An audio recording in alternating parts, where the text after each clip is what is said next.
Liftoff will start in T-minus 10 seconds.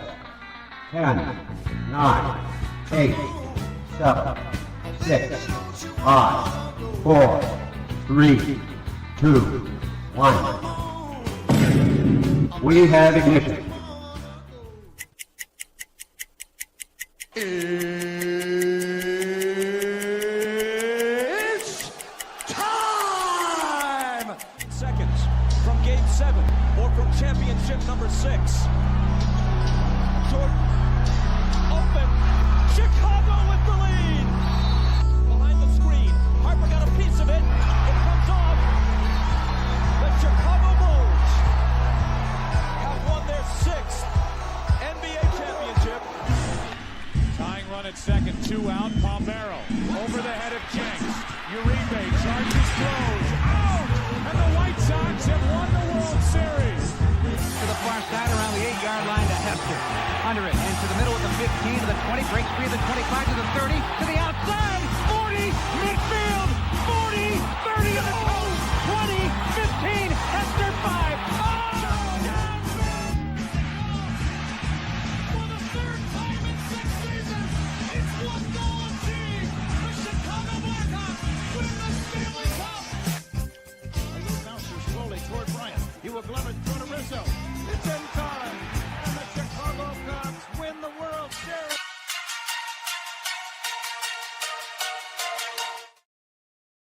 What up? What up? What up? Welcome to ShawnSierraSports on Sports Zone Chicago. I'm your boy, the SuperBack, Shawn Sierra. Thanks for tuning in. Happy House Music Monday, baby, baby, baby. It's House Music Monday, and I love it. Man, oh man, oh man, what a great time. What a great weekend. I hope you guys had a great weekend. Man, if you're watching us on our YouTube channel, excellent. Excellent. All right. Listen, you can also tweet the show. Tweet us at Sports Zone Shy, the CHI at Sports Zone Shy. Now, if you want to follow me, I try to make it easy for you, but these hackers kept getting in the damn way. So my Facebook, which I still haven't accessed yet, is Shawn.Sierra.2025. My Twitter is ShawnSierra33 at ShawnSierra33. But Instagram, Snapchat, and TikTok, those are still at the Shawn Sierra. Man, we got a great show, but I need you to get interactive. So whatever platform you're watching this on, leave a question or comment there. It'll come up here in the thread. We'll put it up on the screen. We'll incorporate it into the show. And that, my peoples, is what makes this the best morning Chicago sports talk show around, and that's you. So bring them all, baby. Questions, comments, smart-ass remarks, because ain't nobody scared over here. Like The Rock said, baby, don't sing it. Just bring it. Let's check the chat, because the chat is jumping. It is live. Baby, baby. Cornelius Squalls in the house. The top of the morning show on the Sports Zoners. Those clickbait tricks are driving me crazy. Now I'm hearing that the Bears are signing Clowney when camp starts. Shaking my head. I don't know, baby. I don't know. Black Diamond in the house. Top of the morning, gang. FGB. Finally, football season has come back to Chicago. Yes, it has. Yes, it is, Doctor. Mr. Southside himself, Michelle Walls. What up on the House Music Monday? And Mooney Mania is back. FGB, Southside, stand up. Yes, sirree. Hey, we talked about it the other day. We talked about it.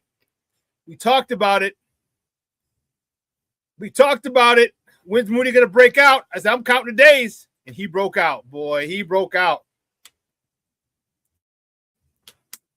What a day. What a day. My man, Rick Gonzalez in the house. Hola, amigo. Bear the freak down. FGB at Visiting Wisconsin.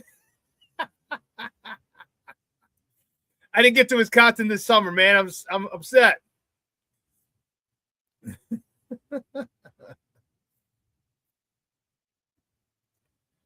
That's funny. You guys are freaking hilarious.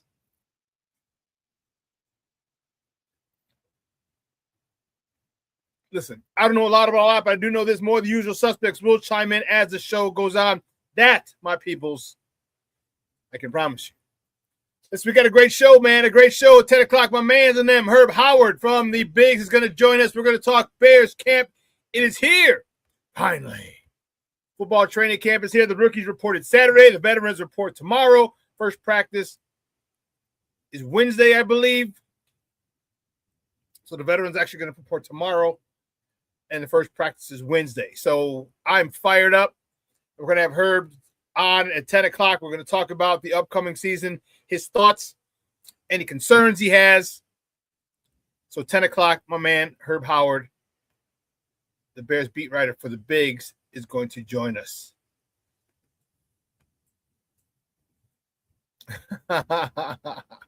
Cornelius says, Shawn still got that after party glow. So, listen, I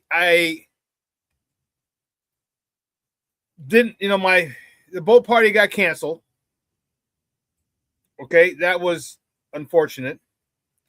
Yeah, I was not, but I had no, yeah. It was a situation where it had to be canceled. There's no ifs, ands, or buts. So, but I was able to go out. All right, I was out with my cousin. Big shout out to Frankie Bones, my cousin Frankie, and a big shout out to my guy Leroy Lee. All right, my guy Leroy came in. He flew in from Miami. And after I told him, I said, hey, listen, bro, I said, I will probably, I'm canceling the, I got to cancel the boat party, so if you want to, get a refund on your Airbnb and, hold a flight or, come back and visit Chicago another time. He's like, no, bro. He goes, one, I've never been to Chicago. He goes, two, you're always talking shit about how great Chicago is in the summer. He said, and three, he said, you canceled it for a reason, so I'm your guy. You probably need me, and I'll be more than happy to be there for you. And I was like, really, bro? He's like, yeah. I was like, holy shit. I was like, cool, man. Cool. So I went out and had dinner on Saturday at my buddy's steakhouse.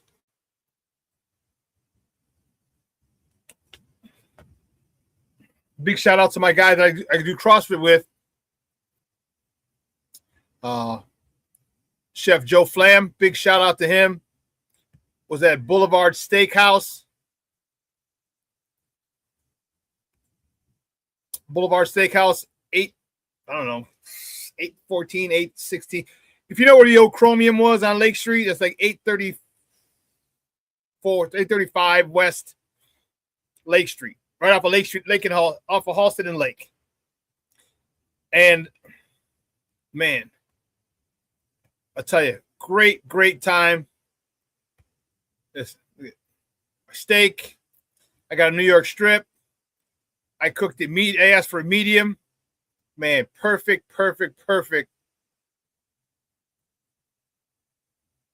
cooking of that steak. And then my guy Leroy, you see him in the background there. My guy Leroy Lee, he was we played ball together at Holy Cross. Flew in. He's an attorney down in Miami in the 305. He played high school ball with Marvin Jones, linebacker for the Jets. They went to high school together, played ball. So yeah, so I still had my linen on. But yeah, I had a good birthday weekend. And then yesterday I did a whole lot of nothing because I didn't get into like 1 o'clock, 2 o'clock. It was 1 o'clock on Saturday. I was actually going to stay out later, but ended up not doing it just because I was coming back. I forgot the Karol G concert was Saturday. So I tried to take I-55 to Harlem. I was going to stop at Branding Iron for a cigar and a drink and then head home. But the traffic on I-55 was ridiculous. So I said, forget it. I got off the expressway, took the streets, and went home. I was like, man. I'm just tired. And my guy was waiting for me there, too. He was at home. And I was like, hey, I'm heading up there, to Branding Iron. He's like, all right, cool. I'll meet you. So as I got off the expressway because it was literally we were crawling. I could have walked faster. I got off and I was taking the streets. I called him like, hey, bro. I said, he's like, hey, he asked me what my ETA was. I said, man, I'm going to be. He goes, I'm here already. I'm like, oh, shit, bro. I said, I was trying to catch you before you left. I just tell you, turn around, go back to the crib. I'm going to go home and I explained to him. He's like, all right, cool. So I was going to smoke a cigar on my birthday, but I didn't get to. I was just too tired. But, a good, really, really great birthday weekend. It was really chill. It was chill. It was chill, man. And 55, the double nickel. And I'm grateful for it. When I tell you, let your loved ones know you love them because tomorrow's promised to no one. Well, I don't think I mentioned it last week, or maybe I did. One of the guys at the CrossFit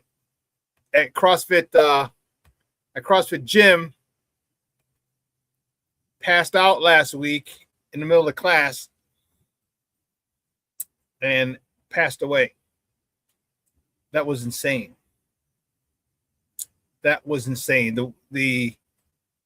He's Muslim. So it happened on Tuesday. So they believe in like burying you the same day that you die. They just real fast. So it happened late in the evening. It was a 4:00 class. By the time they got him to the hospital, everything he passed, he couldn't have it that day. So they took Wednesday to let everyone know that it was going to be Thursday. So sure enough, Thursday I went to the wake, the body viewing, which is really weird. If you ever been to a Muslim wake, it was weird. We went to a room and they had him there just wrapped in a white cloth. Just, wow, it's just weird.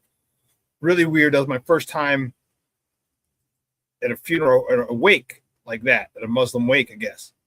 So it was wild. So I tell you, I say that to say this.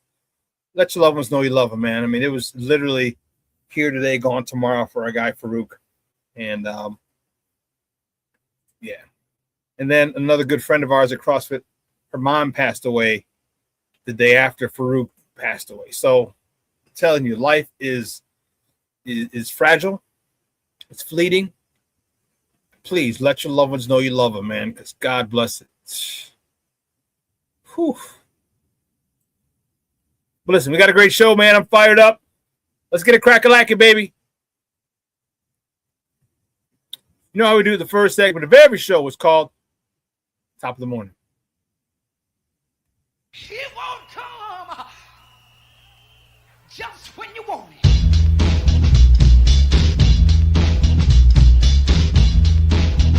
Top of the morning to you.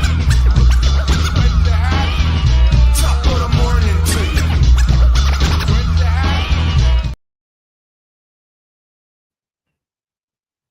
First, top of the morning topic. Which way do we go? Which way do we go? Which way do we go?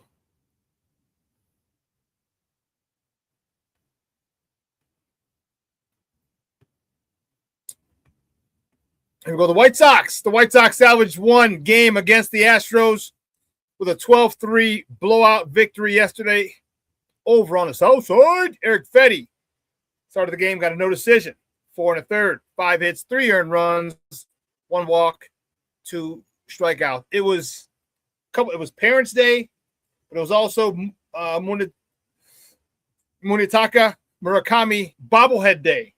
So the White Sox, or I don't know if the White Sox did or if Mooney flew his parents in, and his parents threw out the first pitch. His dad threw to his interpreter, and his mom threw to him, to Mooney, which was pretty dope. He had not hit a homer since he'd been back from the IL. He was stuck at 20.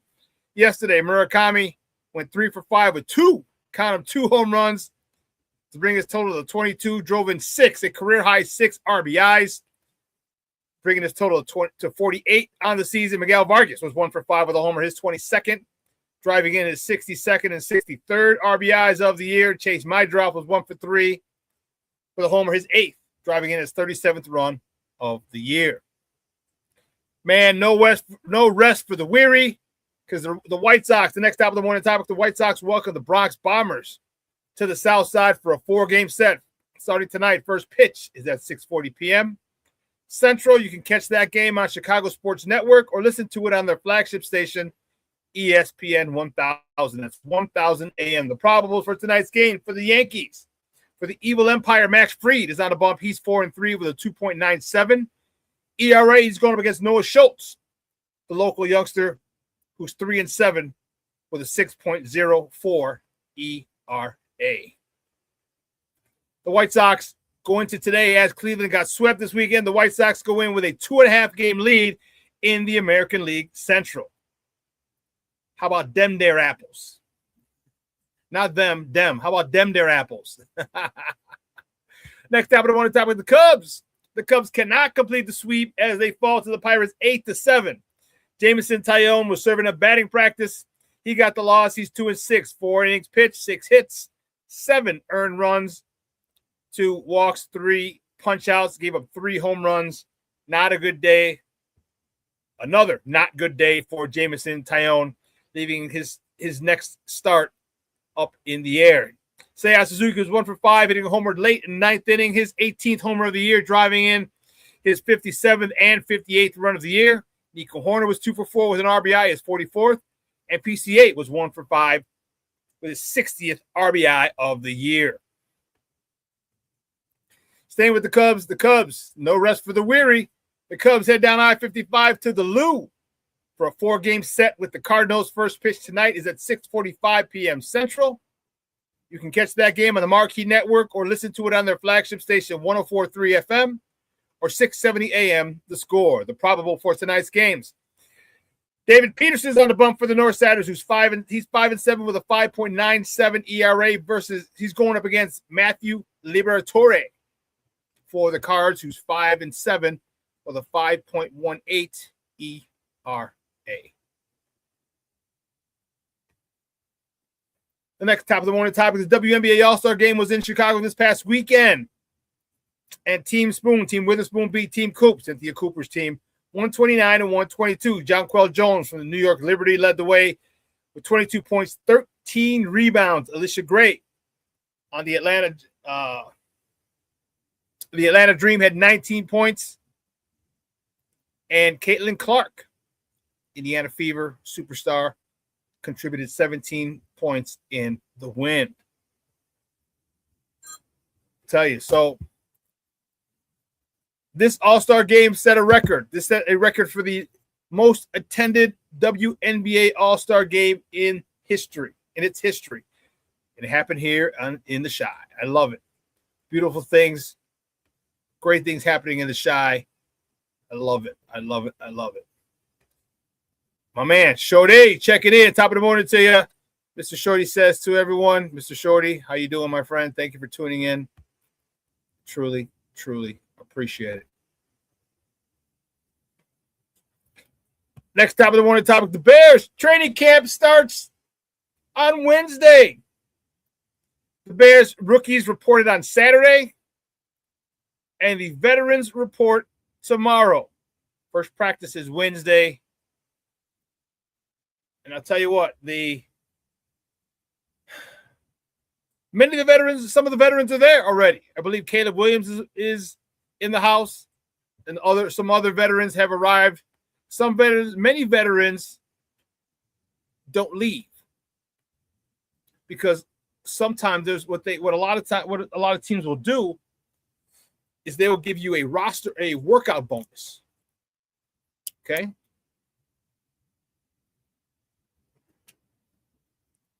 They give you a workout bonus. So if you stay in town and you hit, 75, 80%, whatever they deem as worthy enough,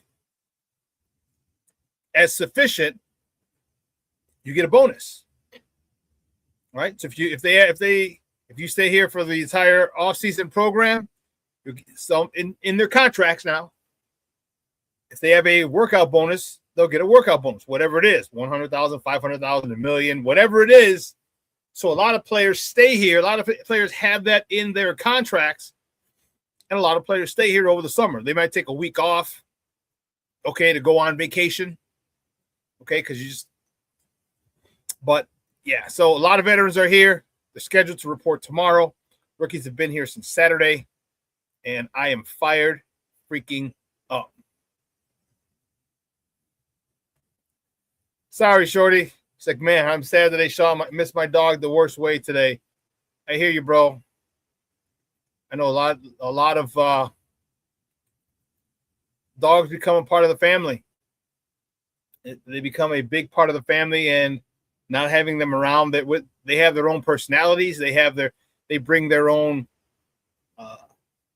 energy to a family along with the personality, and it becomes intertwined in your family. And when they're gone, there's a void that's left. So I get it. King Booker World checking in. This is Shawn, Black Diamond, Cornelius, Shorty, Michonne, Rick, salute. Black Diamond, thank you for checking in, my man. I appreciate it.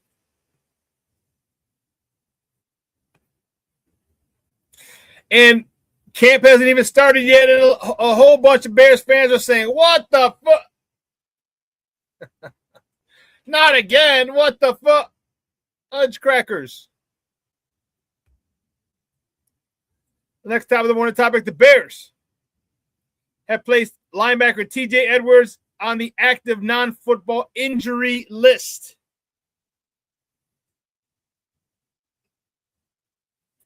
Oh, and by the way, but wait, there's more.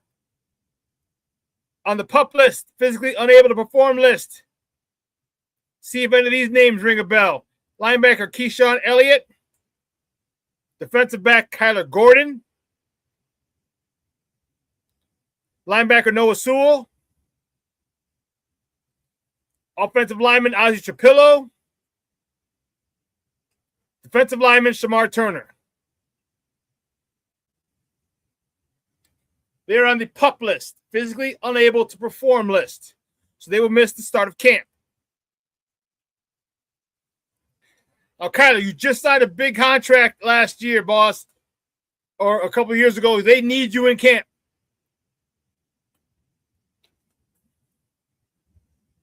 My issue is, how do we have soft tissue injuries again? How? What are you doing? Are you doing exactly what the team doctor has ordered? You doing your own thing? Are you doing what the team doctors have ordered, the strength conditioning coach ordered, and you're still getting hurt? But what the hell is going on?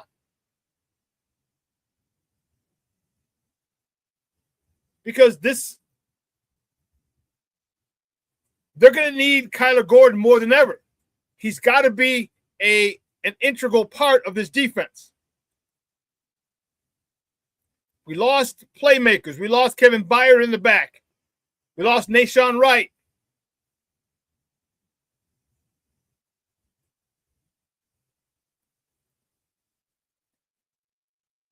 We lost Charles Gardner-Johnson. We need Kyler Gordon to be a bigger piece of this defense.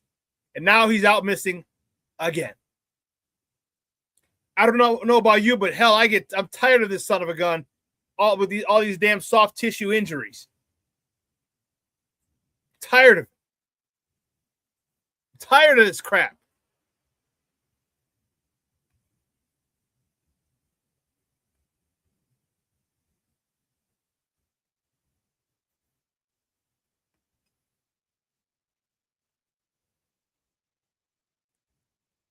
Rick says, don't forget about his cat people, Shawn.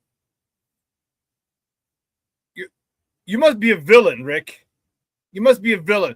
Because the only people who have cats are old women and villains.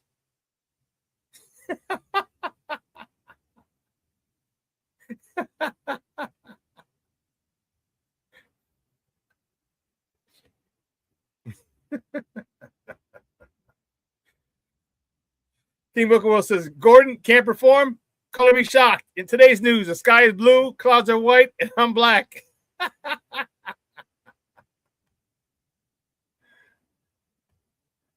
Oh, that's hilarious. That's hilarious.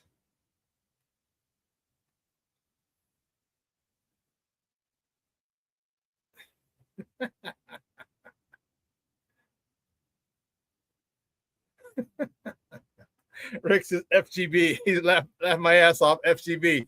Black Diamond says, I have a cat, and yes, I'm a super villain.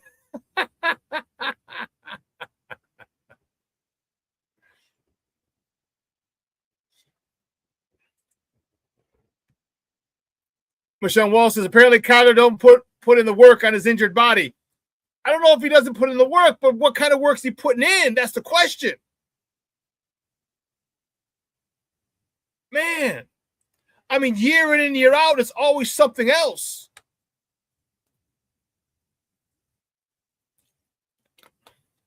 A hamstring, a groin, a quad, like something, man. Stop with this nonsense.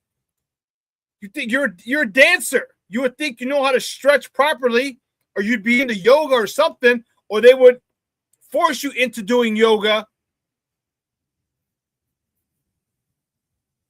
to keep your muscles stretched and loose and avoid all these things. Like, come on, man. What the hell?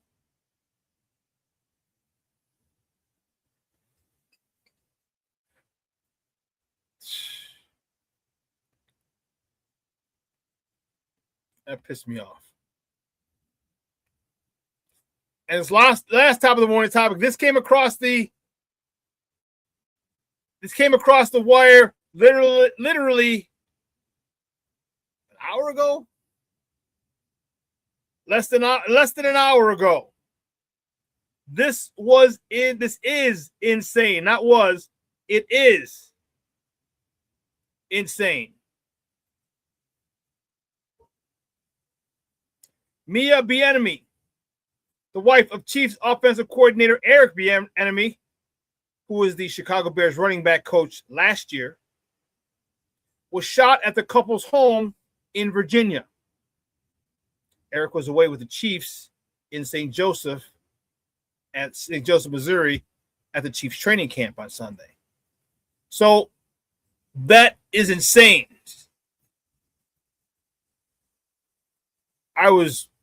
When it came across the wire, I was like, holy cow.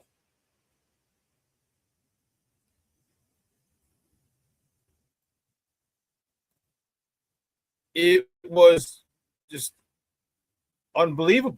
Tough. Like, why are you shooting a football coach's wife? All right, and this is according to Nate Taylor from ESPN. It was at 8:45 Central. The article was posted. It's the wife of Kansas City Chiefs offensive coordinator Eric Bieniemy. Eric Bieniemy was shot Sunday night at the couple's home in Virginia. Sources told ESPN. Mia Bieniemy, 57, is hospitalized in stable condition, according to a source. Police in London County, Virginia, confirmed that a person was being treated for serious injuries, but did not disclose the person's identity.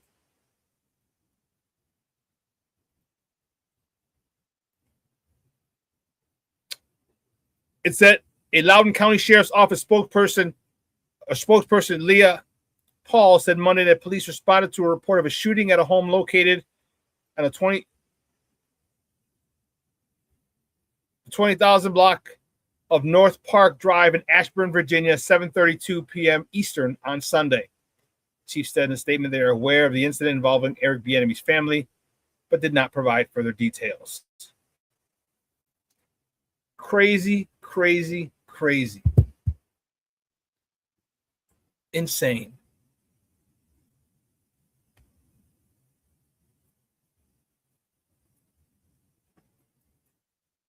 Yeah.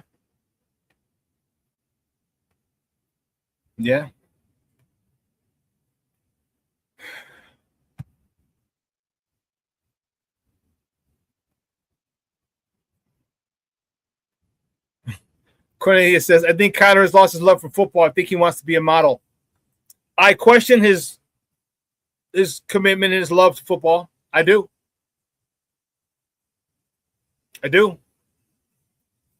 Because I would make sure, especially after last year, that you'd come back in tip-top shape, healthy and ready to go, strong as an ox. But you didn't do that.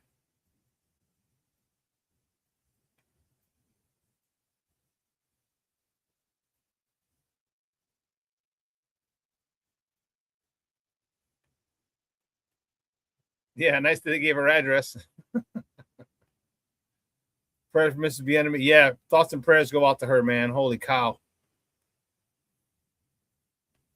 Sure, he's like, well, WTF, what the fuck? Tell you, maybe they knew that's where he lived. or trying to rob the place because they know he's at camp, so he can't be there. Maybe they thought she wouldn't be there, and it's a robbery gone bad. We don't know. I don't know. As soon as more details are given, I will pass them on to you. But that's jacked the freak up. That's jacked up, man. That's insane. I mean, if you're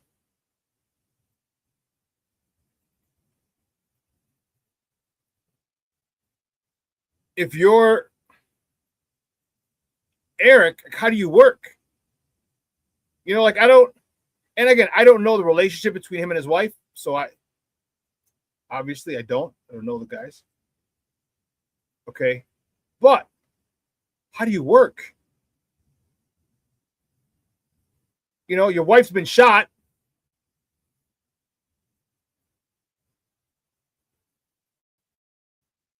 How do you work? If you're Andy Reid, you have to send him home.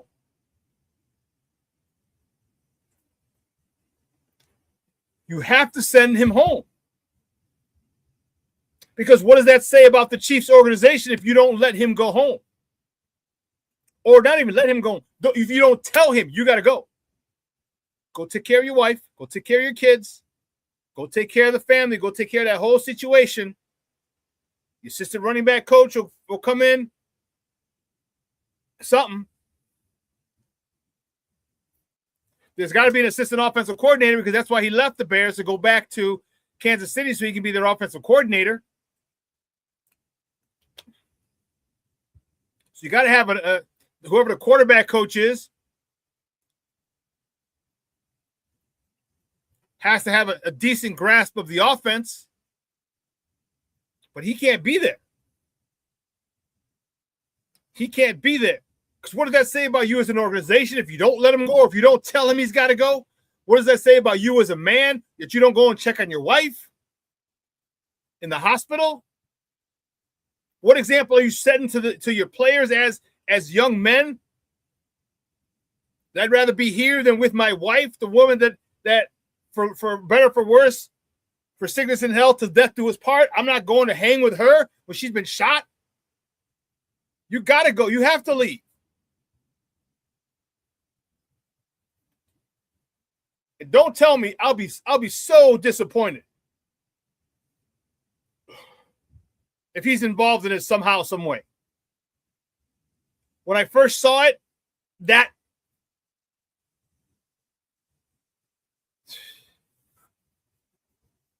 was one of my first thoughts. Like, man, please don't let me know he was involved in it somehow, some way.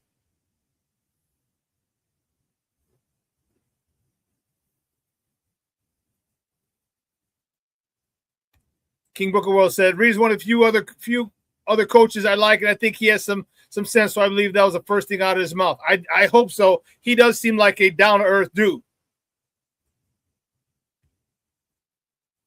And he's a class act, and Eric's already in VA, more than likely. I thought so. I think so, too, Black Diamond. First thing that popped into my head, too, Shawn. Yeah, Eric Bieniemy. It's just a gut feeling, and I hope he's not involved somehow, some way. Got a perfect alibi, Oh, I'm in camp.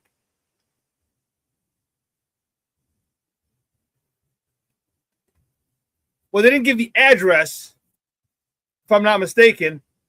Then they said it's just a block, and I get it.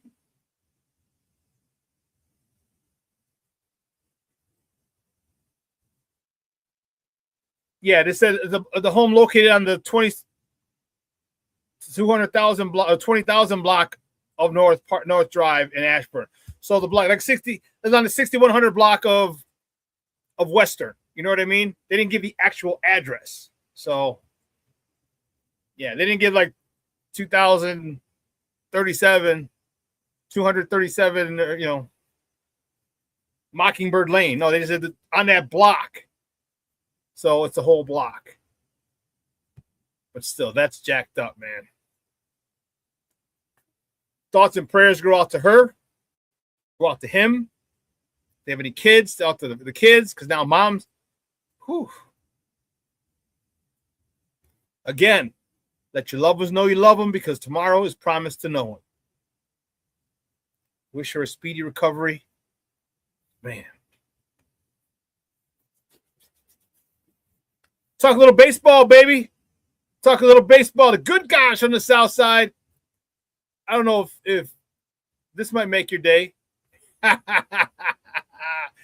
Thank you, Cleveland. Decided to tank. Cleveland got swept this weekend. Let me tell you something. That was awesome. That was awesome. Tampa Bay beat Cleveland 1-0 yesterday, sweeping that series.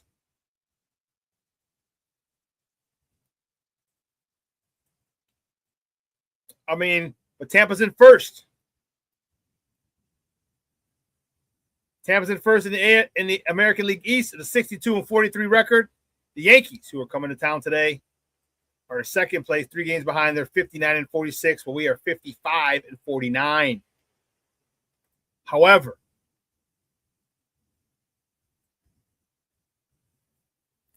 the Yankees are without Aaron Judge, Giancarlo Stanton, and Cody Bellinger is now hurt. So we got these guys for a 4-game set. We got to win at least 2. I'd say 3 out of 4. A sweep for the Yankees is a very, very daunting task, especially with the pitching that they have. They don't have a lot of hitting. But 3 out of 4 is what I would like from this series.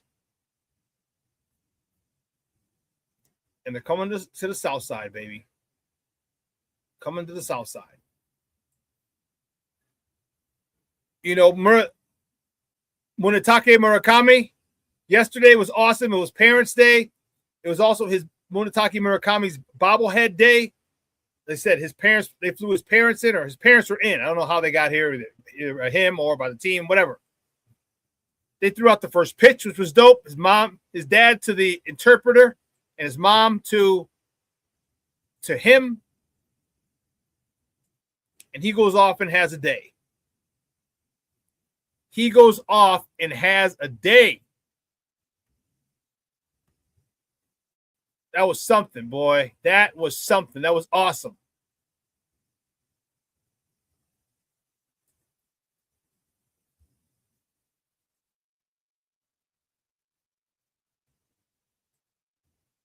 So we had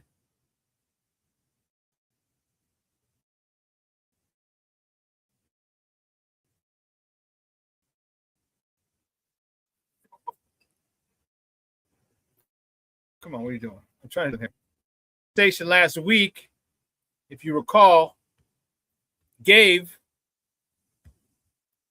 Wilkins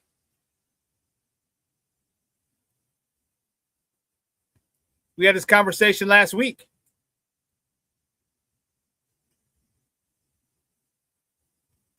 Here's how it went. How soon do you think before Murakami goes on a heater? Because I'm just waiting for that. I'm counting days for that joker. I have no clue, but the one thing I like about what Murakami is doing right now, for the most part, when he's not pressing at the plate and walks. And I think having Murakami in the lineup has benefited the other hitters greatly beside him. If I'm not mistaken, I think the White Sox are 7-2 since he's come back into the lineup. And it benefits the other guys with his presence in there, man. Just plain and simple. You seeing guys get better selection of pitches to hit when he's in. They don't really want to test Murakami. How soon do you think before? Yeah, I mean, when he heats up, he heats up. I think it's just a timing thing. He has to get his timing back. People don't understand when you've been off the man for what, 4 to 6 weeks, you still got to get your timing in baseball, and it takes a while. And once he gets his timing, I think sooner rather than later, you'll start to see him connect on some pitches and hit those bombs that he was hitting early on between April to May. And the White Sox offense will slowly but surely follow behind them and continue their winning ways. But, I mean, when he. So you saw we talked about it last week. We talked about it with Gabe. And what I say? I'm like, I'm counting the days. I'm counting the days for that Joker because he is ready. It took him a while. He had a couple of outs. A few days before that, where you saw he was hitting the ball on the button, just at people. And when you're a baseball player, when you're a good baseball player, you know when you got a pitcher, you know when you're getting your timing. With every pitcher, it doesn't matter if you make it out or not. You know if you won that at bat, and the pitcher knows if he won that at bat. Because if you're able to barrel a ball up, and just get a solid contact, you won. Now, it doesn't matter if it's an out or not. Okay, because trust me, pitchers don't want you barreling up their pitches. They don't. Because if a pitcher realizes that you're able to barrel them up, they're like, oh shit, he's got me. So you understand as a baseball hitter, as a batter, whether you won that at bat or not. It doesn't matter if you make an out. If you're hitting the ball on the button, right in the sweet spot, you won that at bat, and the pitcher knows it. And there are a couple of at bats where Murakami was hitting the ball right on the button, barreling the hell out of that thing, and it was only a matter of time. Only a matter of time. And if this guy starts going, if this mother Hubbard starts going, Munetaka Murakami starts going, and you saw Miguel Vargas hit a homer yesterday too, that was absolutely crushed. Come on now. This team is in. They're all in. The two and a half games up in the AL Central. If Munetaka, Munetaka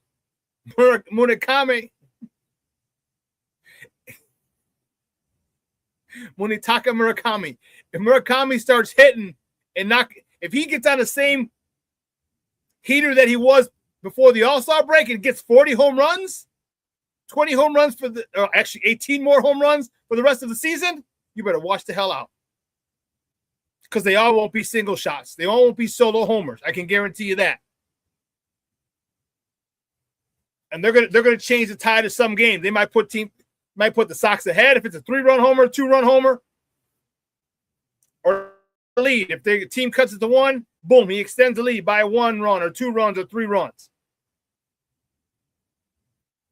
I'm excited for what he's gonna do and what the White Sox are gonna do because they followed him. Like he was their Pied Piper. And everybody stepped up when he was gone, but now you got your leader back. And now these guys are more confident. So once the leader takes the reins again, and these guys are more confident, watch out. I say the Sox go after an arm. I say they already made a move. Urquidy. Urquidy is a right-handed pitcher from Pittsburgh. They traded for. I think it's a bullpen arm. I hope. But I'd go in on a pitcher. Need a starting pitcher. I know Tariq Skubal is the man of the hour, tower of power, but I don't know if they want to give up a lot of the prospects that they have. Okay, I don't.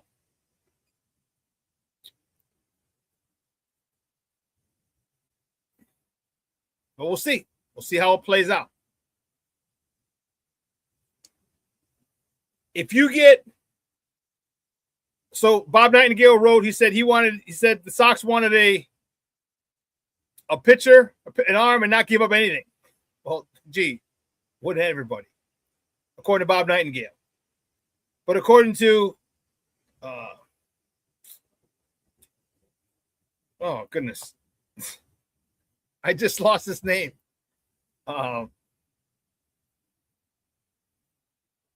He does in the dugout with David Hall. Oh, goodness. On the clubhouse.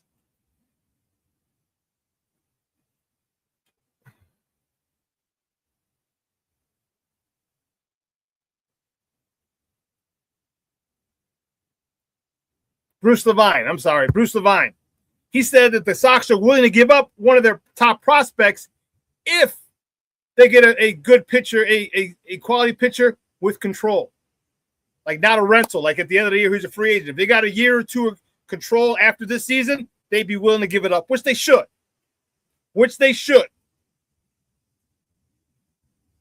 So, well, listen. We're going to take a quick break. On the other side of the break, my man's in there. Herb Howard is going to join us. We're going to talk Bears football. The boys are back in town. The boys are back in town. I'm going to talk to my man Herb about that on the other side of the break, so don't go anywhere, folks. Keep it locked right here. Shawn Sierra Sports on Sports Zone Chicago.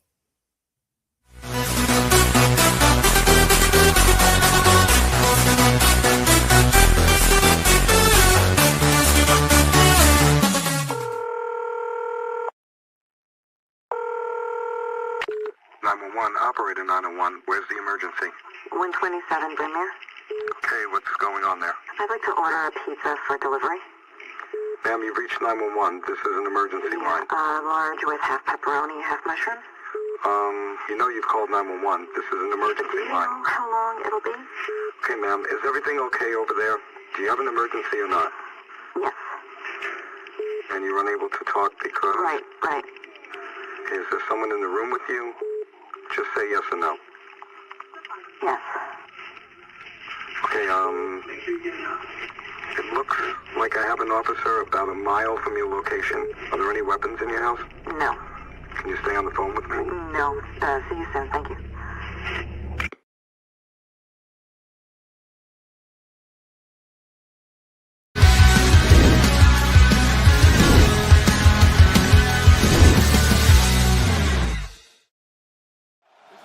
They jump the ball, they go quick. Stafford's looking end zone. Throws it up top. It's knocked away by Stevenson, who's having a terrific game as well. Bring him in. But still 2 for 8. And now he's pressured. Escapes, looks to take off. Got away from the tackle.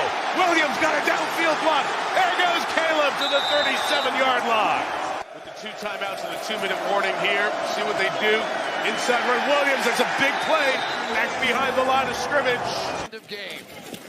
They'll run down here. Swift opening. DeAndre Swift inside the 20 to the 19. It's a gain of 13 yards. Bears in the red zone. Command in motion. Williams drifting, sprinting for space, in all kinds of trouble. Put it up for grabs to the end zone. He got it for the touchdown. They've done it again. Unbelievable! My favorite part of that whole clip is Chris Collinsworth going, because there's nothing to say. As a color commentator, when you have nothing to say, they're like, they did it again for the umpteenth time. I know it was the 7th time, but for the umpteenth time, they did it again. Man, welcome back to Shawn Sierra Sports on Sports Zone Chicago. Those clips courtesy of NBC. That was the last Bears game we saw. That closed out the season last year. A lot of unfinished business, so to speak. And it was a long off season. But I'll tell you what, it was a lot shorter with our White Sox, my Sox fans, with them doing so well. Okay, it shortened the expectation. Don't get me wrong, we still miss football, but man, when our White Sox were doing it, it made it a lot more palpable to deal with the summer. But now it's back. And my guest today, I'm fired up to have him. He's back from a world tour of subcontinents.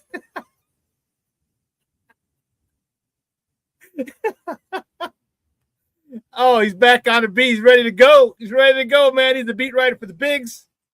You can find him on Twitter at Herb Howard 411. Let's bring him in. My man's in there. Herb Howard. Herb, what's up, dog? How you doing? What's happening, brother? How you feeling? I'm good, bro. I am doing well, man. Doing very, very well. And they're back. I should have queued up the bus boys. The boys are They back in back. town, man. Let's go. They back in town. The guys got moved in. The rookies in the queues showed up Saturday. The vets here. So it's time, man. It's time. It really is. I am like you, I assume, are looking forward to this season. Your thoughts? Obviously, it's going to revolve around Caleb and Ben's relationship. What do you want to see from Caleb this year? He's not learning a new offense anymore. Okay, he's comfortable with it. All right, now he just gets the bill. So, what are you expecting? What do you want to see from him in camp as preseason goes on, but mainly in the regular season? What growth do you want to see from Caleb from last year to this year? It's the simple stuff, man. It's the layups. Just make the layups, bro. Nobody's asking you to, that Rams play. Obviously, that's gonna live forever in history. I'm not asking you for that. I mean, that's cool that you could do that. We know you can pull that out if you need to, but let's not need to. That's a Rams offense that came in high-powered, one of the top offenses in the league, MVP quarterback, Puka, Devontae. They got the tight ends, they got the running game. That defense, Bears defense, held them to 17 points through 4 quarters. At your house, you got to win that game. You got an LA team on the road, 17 points at your crib. You got to win that game, right? It's cool that you put it out the end, but let's already have some points on the board already. Let's not need a last second, fourth down, 50-yard pass for an 8-yard touchdown. Like let's not need that. You know what I mean? And so I just want to see make the simple plays, make the layups early in the game so that we don't need the heroics later in the game. It's exactly what you hear from Coach Johnson when he's talking about Caleb reaching that elite status in the National Football League amongst quarterbacks. It's got to be up around 70%, and he talks about it. When I talked to Coach down in Arizona at the owners meetings, he was just like, "Look, man, it's very simple." He's got to be able to hit the throws out there. He's like, it's 80 or 90 throws as he goes back over the tape from last year, 80 or 90 throws that, should be completed. That'll increase his completion percentage right there. That keeps your team on the field. That keeps you in control of time possession. All of those things are in your favor to where you don't need the late game heroics. It's phenomenal that Caleb can do that. I don't want to see that much of it this coming season. I agree with you. That was my biggest criticism of him last year was, for whatever reason, he would miss those short throws, the dump offs, the DJ Moores underneath, the DeAndre Swift in the backfield, or out swinging out, all those little ones. You make those, and not counting the drops. You make those. First of all, not counting the drops. That's what Coach Johnson said. I didn't mean to cut you off, but that's what Coach Johnson said. He's like, I'm not talking about drops now, because everybody talks about the drops, and that was a problem. You can talk about wide receiver drops and tight end drops. That was an issue, no problem. But Coach wasn't talking about the drops. He's talking about reading, going through your progressions properly, and delivering the ball on time with accuracy. And that can get Caleb to the 70%. So, listen, Caleb is clearly the guy. He's got to take that next step and put it on his shoulders to play well early. We know he's going to play well late. He's calm as he can be when the game is at its most pressure moments, but just come out that way. We don't need to be down 14, 17. We don't need that. Like, just come out early, set the tone, and put people away. Give me your thoughts. This just came up to me right now. Mark Schlereth would be with a lightning rod for criticism when he came out and talked about Caleb Williams not being a good quarterback. Your thoughts on that, and how much validity did he have in making that statement?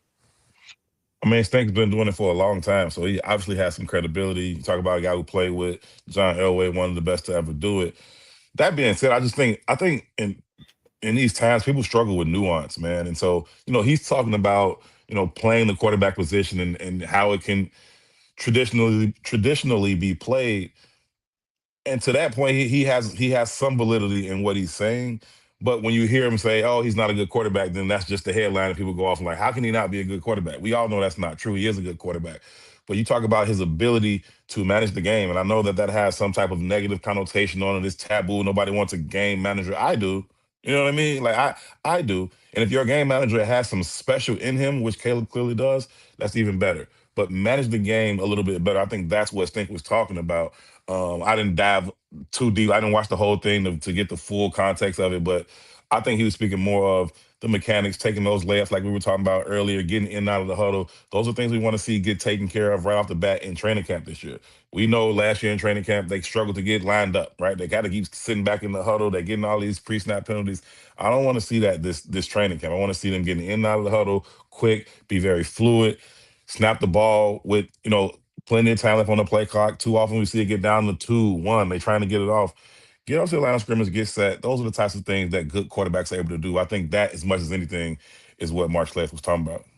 I agree, and everyone went crazy, and I understood it because the fact that his percentage was low, not talking the drops, but again, refusal to take the layups. Because then for me, the ideal thing would be the way Patrick Mahomes or Joe Montana or Tom Brady would orchestrate a drive, opening drive.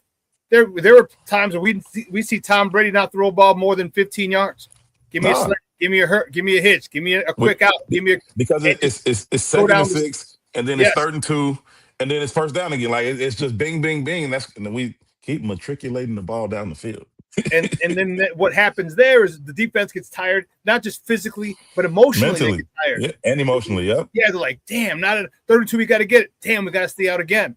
And now we don't, and to your point, now we won't have to come back in the fourth quarter because we go down and we score. We go down and we put the ball in the end zone, at least 3, but we put the ball in the end zone, and that takes a toll on a defense when there's a lot of third down conversions, physically and emotionally, it's backbreaking. So I think that's what he's talking about. And if Caleb can do that, oh my goodness gracious, great balls of fire. It's going to be a nasty team to mess with offensively. I don't care what kind of schedule they got, because give me your thoughts on strength of schedule when everyone says, "Oh, well, the Bears got a tougher strength of schedule this year," and blah blah blah blah. Give me your thoughts before I give you mine. I don't want to jade you in any way or shade you in any way. Yeah, it's not a lot of easy wins in the National Football League. The schedule is what it is, and so now you're playing a quote unquote first place schedule. Well, last year they played a last place schedule, but I looked at that schedule and I was like, they still got some tough teams on this schedule. Now they got lucky last year too. They missed, I think, 6 starting quarterbacks last year, and so you played a lot of backup quarterbacks, and so listen, each NFL season is unique unto itself. So you come in and you think this team is going to be good and they be terrible. You think this team is going to be terrible and they surprise and make a run. So Bears. Bears. Exactly. So, how many teams counted the Bears as a win on their schedule last year? And they go out and they win 11 games. So whatever. You know what I mean? I think you got to play the games. And I think that's what's brilliant about Coach Johnson is he treats each game as its own separate entity. What do we need to do to beat this team this week? It's not, oh, this is our identity. This is what we want to do. We want to be this. We want to be that. We are going to be whatever we need to be this week. And so if that's running 50 times, that's what you're going to see. If it's throw it 50 times, that's what you're going to see. I'm not really concerned about the schedule. You always want to look and see what quarterbacks you play, and they play some good ones. But they were supposed to play a lot of good ones last year. It didn't really happen. You just got to kind of let the season play out. At the end of the day, you're talking about a team who was in the divisional round of the playoffs last year. So if you start that as the base, and I know you got to start all over. I'm not saying that's where they are. But if you're saying if that's the minimum in terms of having a successful season this year, then eventually you got to beat some good teams anyway. So it don't miss me with that. Either you good or you not. Yeah, I always have an issue with it when people start complaining about they have a first place schedule. They got this. How many people thought Baltimore was going to be as bad as they were? And even though we lost to the Ravens still, how many people thought? You know what I mean? And every year is different. No roster ever stays the same 2 years in a row. So you don't know. And the team just might have a bad year. Their star player might have a bad season, might have a bad game. So when people say, "Oh, they play a tougher schedule," I'm not even trying to hear that because you don't know that week what's going on. You just don't know. Right. And so I'm thinking I got them, and I know I'm probably jumping the gun here, but I got them at probably like 11 wins again. I have them there. It's going to be tough, but this offense is better. This offense, it should be more in sync. This offense should be a lot simpler to understand and execute. So last year we talked about pre-snap reads, post-snap reads. Well, guess what? Caleb had a whole year of that. Now he should be getting better, and that should be a lot smoother. Your thoughts on letting my man go, and now Rome and Luther Burden got to fight and step up. Your thoughts on those two in the passing game, how effective do you think that's going to be? With DJ Moore gone, with Romaduzzi struggling at the end of the year, and the emergence of Colston Loveland being a big-time target, leading the team in receptions last year, or yards, I should say. Yeah.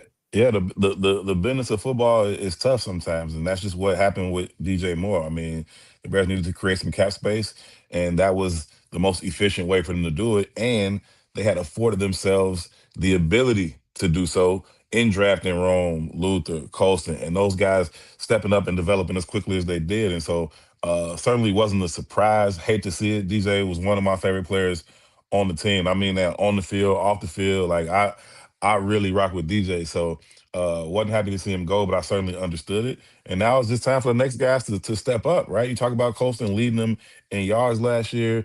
You have 4 guys with 650 plus receiving yards last year, including DJ, Luther, and Rome. And so you got to be able to, pick up the fill the void in terms of what DJ was able to bring last year. And they should be able to do that. You know what I mean? You talk about Colston Loveland taking that next step, Luther Burden, Coach. I'm already buying stock in Luther Burden. I believe it. You look at how he's been working out, the tapes he's been putting out, the things he's had to say, but also just his demeanor, his energy, ability, his persona. Hell yeah, he's a goat. He just like straight that. up dog. He just like that. He just one of those dudes that's just like that. And so I expect him to be every bit the player that he thinks he can be and that Coach Johnson thinks he should be. And so I'm not really concerned about it. I know there was some concern about Rome coming out and talking about, the new normal with his foot and all of that. I get it. That's cool. That's his truth. But I'm not concerned about his ability to go out there and produce. I think they should be able to complement each other very well. I think they have complementary skill sets. And then you got that dude, Colston Loveland, out there, and he's just a problem. Like he's a problem. You can line him up out wide. You can put him in line. You can do so many different things with him. And then that opens up things for everybody else as well. And then you got that running game that they want to lean on. Be clear, like Coach wants to be close to 50-50 run pass. And so, if they can get the run game going, that's obviously going to open up things. You create some mismatches, and that's how you get the situations that you're looking for. When that Green Bay game, when they need the 2-point conversion and they went big and the Packers responded with their heavy defensive package, and then the Bears split them out wide. You got Colston one-on-one with like the 4th linebacker. That's cookies. That's over with. Like, so those types of things is what's going to allow them to be productive in the passing game. I'm not really concerned about the loss of DJ in terms of their ability to produce. Like I said, DJ was one of my favorite players, but I'm not concerned about his absence being a reason that they don't produce. Guys, we're joined by Herb Howard. He is the Chicago Bears beat writer for the Bigs. We're talking Bears football here on ShawnSierraSports on Sports Zone Chicago. Yeah, DJ was my favorite player. I had his jersey.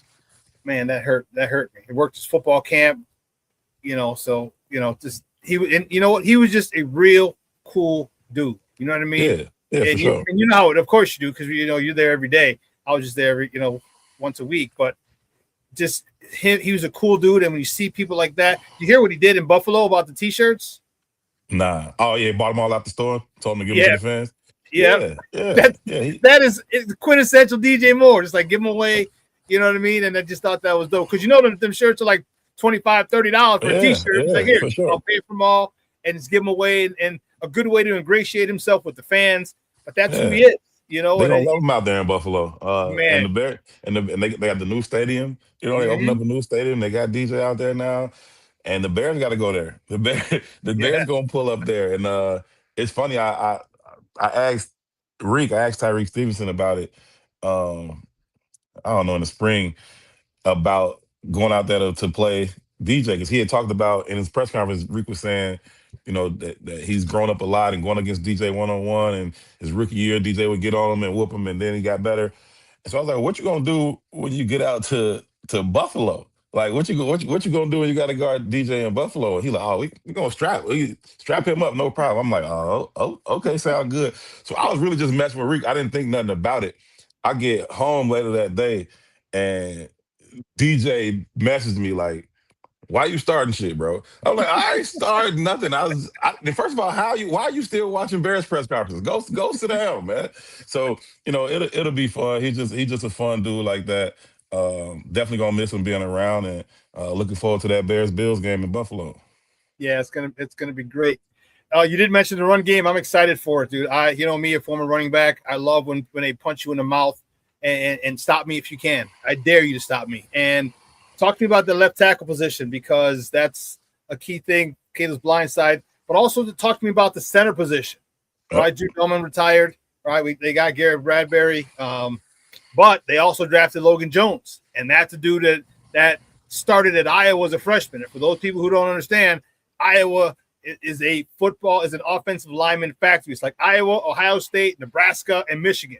Those are offensive lineman factories. And for you to come in and start 4 years you start as a freshman at center, the most important position on that offensive line as a freshman, speaks volumes for you as a player. Your thoughts on this run game, and particularly the offensive line with the left tackle and the center position being up in the air? Yeah, that's what's got to come together. It's got to come together quickly.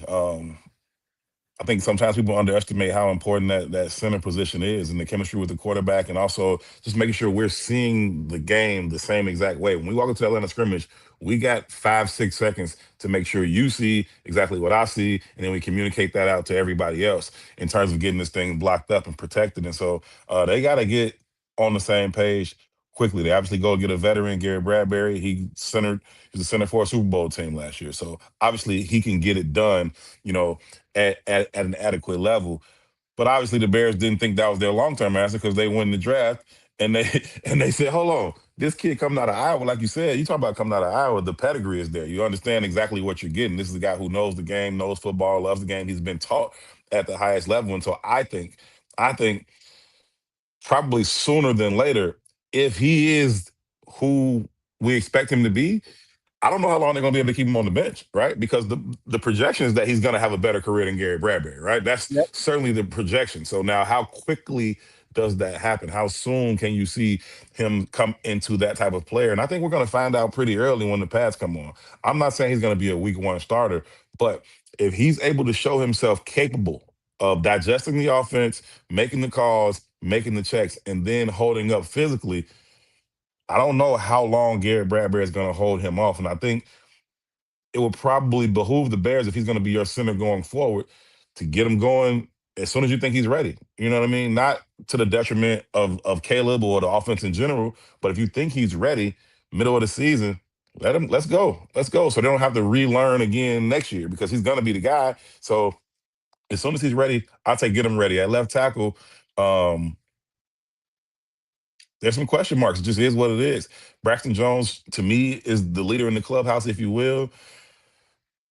He struggled last year, right? He's coming off the injury. He wasn't able to win the job outright in camp.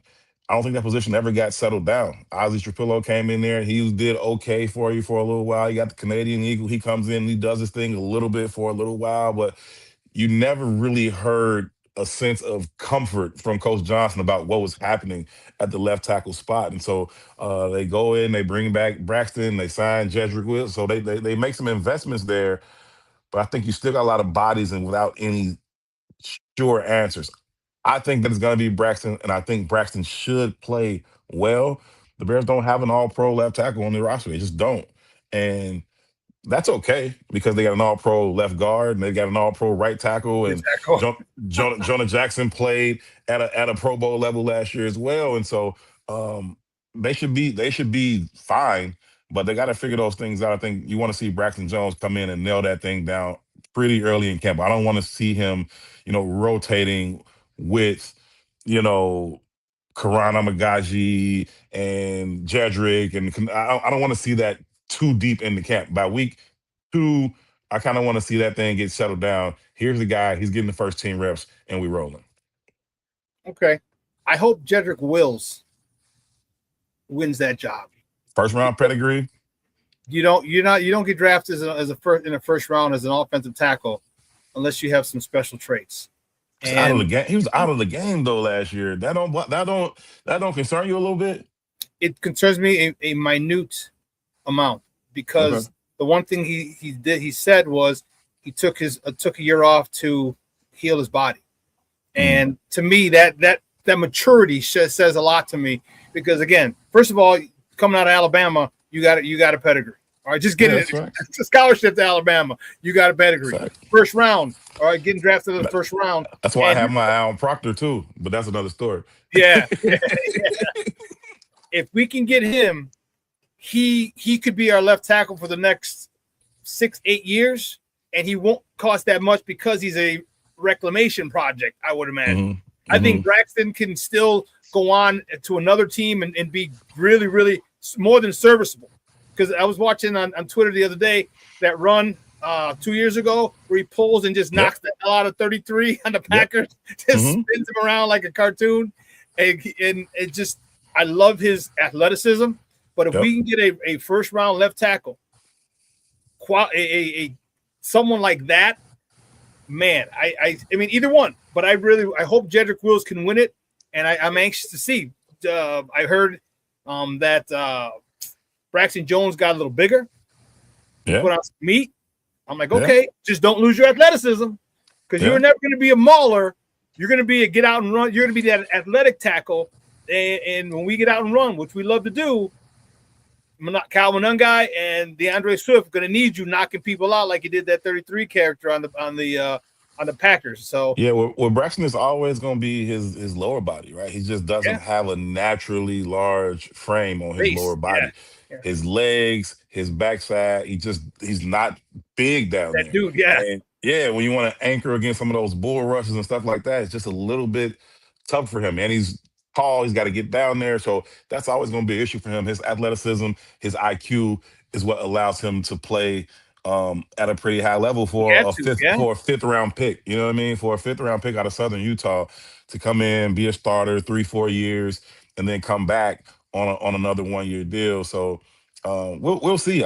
Listen, Jedrick Wills, he certainly has the pedigree. When I saw him in the spring, and I put very little stock into what I see in the spring with world-class athletes running around in shorts and t-shirts, I put even less stock into what I see in the spring when you talk about linemen without pads on. That being said, just looking at him, I was like, dude, he's big.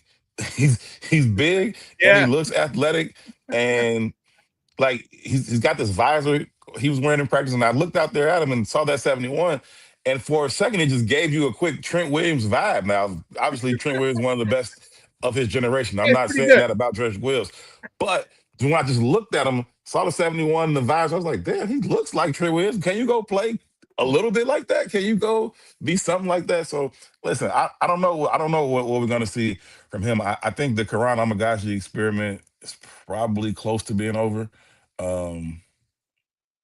The Bears don't think so. Rand Poles doesn't think so. But you draft Ali Trapillo, you bring back Braxton, you go get Jedrick. Like, I don't know where Karan fits into this thing yet. I think there's a world where he doesn't make this roster. Like, I don't know, you know what I mean? Like, but I think there's a world where maybe he doesn't. With Ozzy Trapillo being out probably the majority of the year, maybe he still does make it. But if Jedrick is the player that you think he can be, if Braxton performs the way I think he can, they're going to continue to. Yeah, they like it's. I don't know. You want to bump him in? You want to bump him in? You back up. I haven't seen them do that yet. I haven't seen that happen. I haven't seen that happen. I know they like Jordan McFadden. He started in the division game in the playoffs. So like, can he do it? I don't know. Yeah, I just worry about Karan Amagashi. It's just like you said, a numbers game, and if he can move him in, because he is pretty athletic. He's an athletic guy, and if you're gonna have guys pulling and moving, that's the kind of guy you want. But maybe he can be a left guard in the future. It could be. It could be. Defensively, we lost a lot of people. We lost a lot of interceptions. We lost Byard. We lost Nashawn Wright. We lost Tremaine Edmonds. We lost like 95% of our picks from last year. So talk to me about the additions. They got Kobe Bryant, not Mamba, but they got Kobe Bryant. Thieneman is a playmaker from Purdue, his days at Purdue to Oregon. Your thoughts? They signed the linebacker that really, I can't even think of the dude's name, the real fast one from the Saints, was it? Yeah, from Michigan, Devin Bush. All right. So talk to me how you feel about this defense. From Cleveland, right? How do you feel about this defense, this new defense, with the loss of all those playmakers, a lot of those turnovers or takeaways? gone with those players. Yeah, takeaways are huge, man. They took the ball away at a really, really high rate last year. That's hard to replicate. You know what I mean? It's hard to say, oh, we're gonna do that again. And so um would you have liked to see Kevin Byard come back? Certainly I would have. I know that Ryan Poles wanted him to come back as well. It didn't necessarily work out. And I think that um looking at the deal that he got with New England, I think that Kevin Byard and his camp maybe over projected what they thought his market value would be. Yeah, I think And then so. by the time they realized that it wasn't as high as they hoped, the Bears had already pivoted and brought in Kobe Bryant. And so I think they just kind of got their wires crossed on that. But that being said, I think Kobe Bryant is a really, really good player. I think he's a very versatile piece that you can use in a multitude of ways. He can play the deep middle for you. He can come down into the box. You can put him in the slot. He's got corner experience as well. And so he can cover by himself. He's more physical than you give him credit for. Just kind of looking at him, but you put on the tape and you see him coming down like a heat-seeking missile, on some of those swing plays where he runs that alley really, really well. He's not afraid to fill in there. So I think he's a really good player. I love his demeanor. Everything that you've seen from him and heard him since he's been here, it's been like, oh, I like where his head is and how he views the game. And so I think that's a really, really good piece. And then you go get Dylan Thieneman, who's another versatile guy. And I think your ability to utilize that versatility is going to be really, really good for DA. DA likes to do a multitude of things on defense if he's able to. But when you got Kevin Byard, pure free safety, Jaquan Brisker, pure strong safety, there's not a whole lot of games you can play right there. You don't want Jaquan left alone deep center too often, right? That's not what you want. I love Jaquan. We saw it and got burned. Yeah, another one of my favorite players on the team. Love Jaquan. Want nothing but the best for him. But him deep middle by himself is not ideal. Now you got two guys who could play deep middle by themselves, and that allows you to play a lot of games with the opposing quarterback and coordinator in terms of what you're going to be in, what it's going to look like. Then you go add speed at the linebacker level. Devin Bush is fast. He's not that big, and that 12 is weird. He's going to wear number 12, and it's weird seeing number 12 out there at linebacker. Wall Robinson, shit. Yeah, it's weird seeing that, but I think that's what he's going to wear. And whatever. But he's got a lot of speed. He can read and diagnose. He gets downhill. He's a sure tackler when he gets there. So I think they like that. You got to bank on the health of TJ Edwards. TJ Edwards is a phenomenal player. I think he's one of those guys who's gotten the absolute most out of his ability. And he works hard. He's a professional. He's able to read and react in a way that allows him to play much faster than he actually is if you timed him in a 40. But I love TJ out there on the field. He's a great leader for the team as well. And then you bring back DeMarco Jackson, who had a really good season while the Bears were dealing with the injuries, including TJ Edwards last year. And so I think they feel good about where they are at linebacker right now. Jack Sanborn comes back, still got Hippolyte and some other guys that they believe in. But team speed was the emphasis that DA was talking about coming into this offseason. They certainly improved the team speed when you go get Kobe Bryant, Dylan Thieneman, and Devin Bush. Yeah, they really did. And it's I said it earlier, and I think we have to get used to specific picks because people say, well, he's not the top rated quarterback. He's not the top rated corner, top rated safety. It's a brand new day, ain't it? And it's like, but you're dealing with people in Ben Johnson and DA, Dennis Allen, whose offense and defense is theirs. They know what they need. So this guy might be higher rated, but the second or third or fourth guy might be the perfect fit for someone in that thing. And we're like, why did you take him? Like a lot of people said, oh, why did you take that Tyler Warren? Tyler Warren. Tyler Warren's the best tight end. Tyler Warren. Well, let's not forget, where the hell was Ben Johnson before here? In Detroit, in Michigan.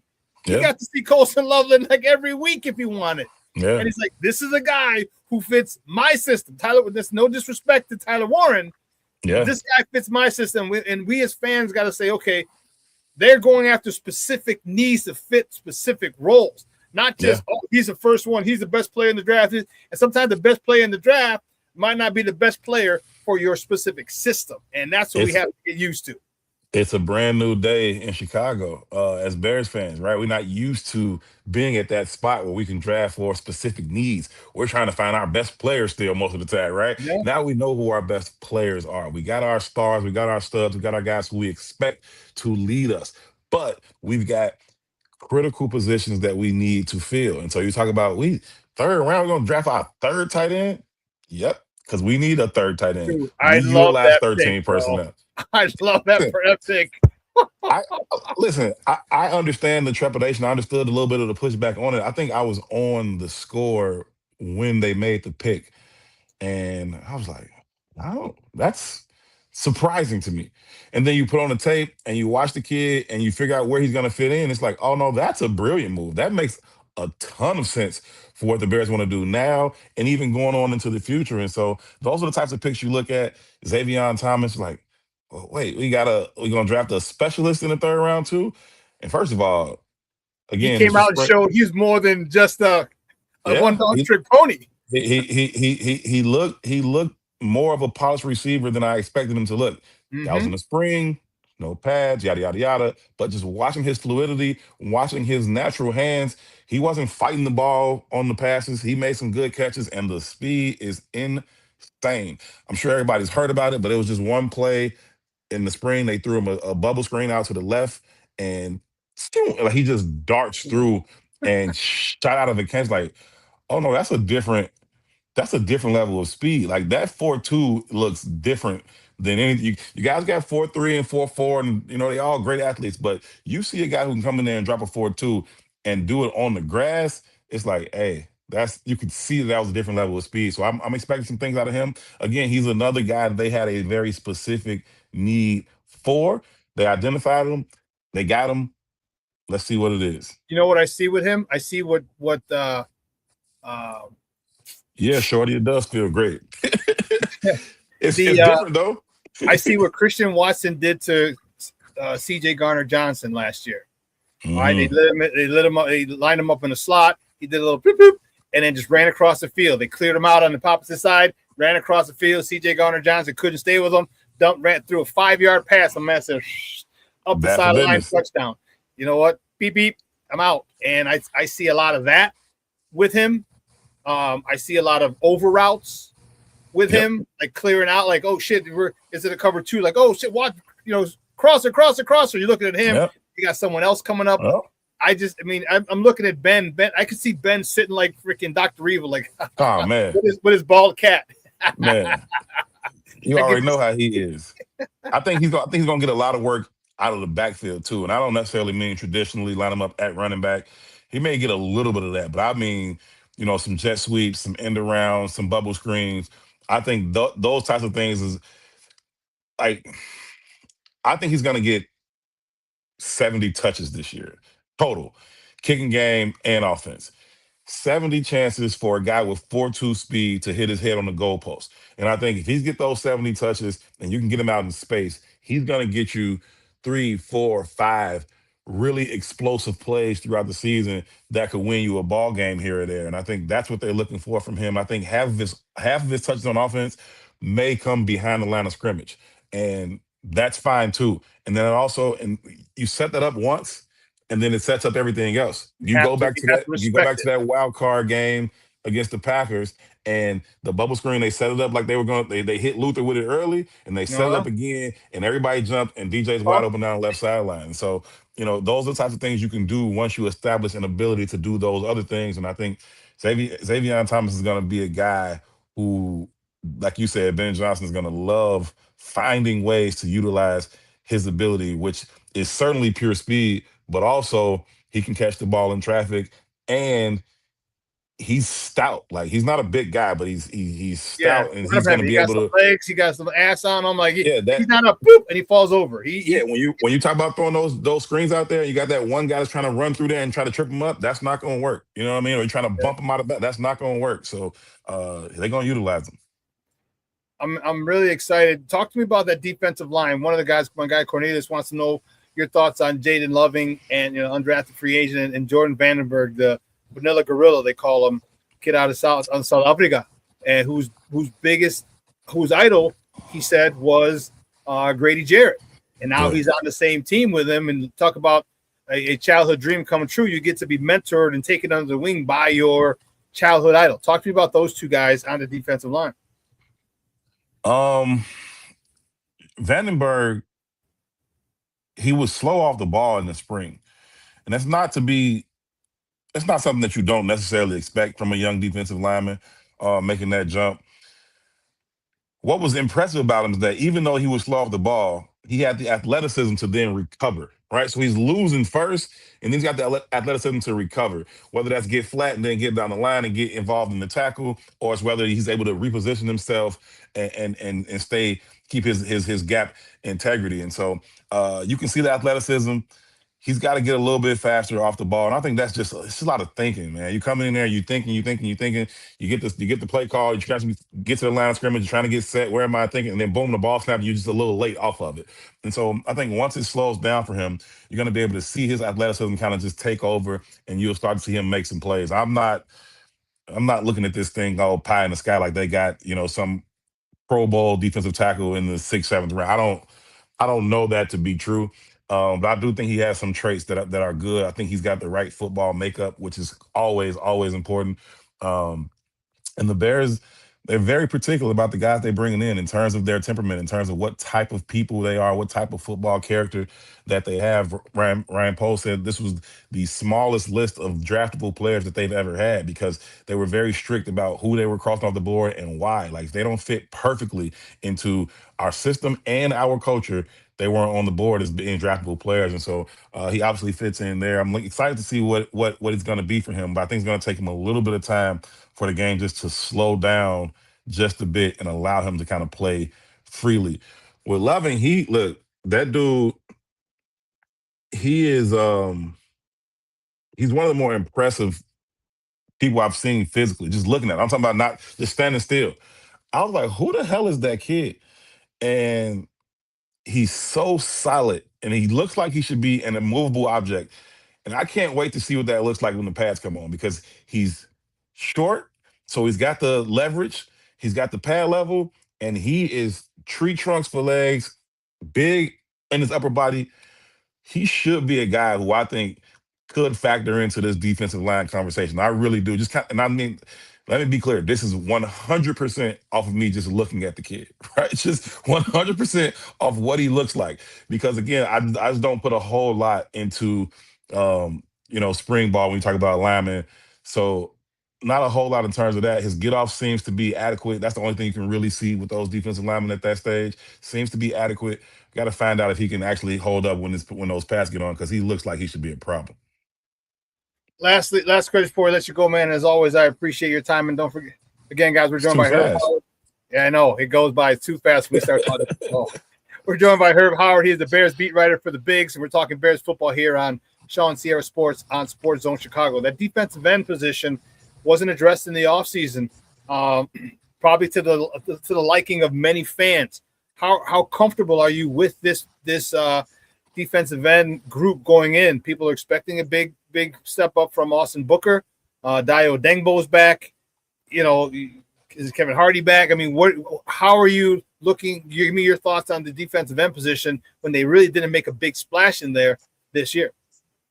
Yeah, I'm no more comfortable with it than anybody else is. I mean, they weren't highly productive last year, and they didn't make any significant investments into it this year. I, too, believe that Austin Booker is going to take the next step. I think he's continued to take step after step throughout the time that he's been here. I thought he was a really good pick a year early, kind of had a bit of a red shirt year where he's learning on the job at the NFL level as opposed to playing one more college year. And I think we kind of got to see him start to produce. It was unfortunate that he came out with the injury because he was playing really, really well throughout training camp and into the preseason. And then once he got healthy later on in the season, you could see that impact. You start to see offenses kind of shift some attention towards him, give him a little chip here or there, give him a little double team if they needed to. So I think he takes another step and continues to develop and be a really, really good pass rusher for them. Other than that, they're hoping, right? We understand what Montez is. He's a guy who's capable of dominating the game. You don't see it consistently enough, if you ask me. But if you watch the tape, you can see him impacting the game on a down in, down out basis. You want to see him kind of just take over games and dominate more often. And you don't see that from him. He's a double digit sack guy, and that's cool. But you want him to be that multiplier that he was when he first got here. And you haven't really seen that to the level that I think he's still capable of. But I think it's also going to be a collective thing, right? I mean, the collective from better coaching, which they've talked about, collective as an entire defense, but also a collective as an entire team. Go back to what we started the conversation on, Shawn. If the offense comes out, plays well, establishes a lead, plays with ball control, that makes the Different game. opposing offense more predictable. You get more opportunities to pin your ears back and go rush.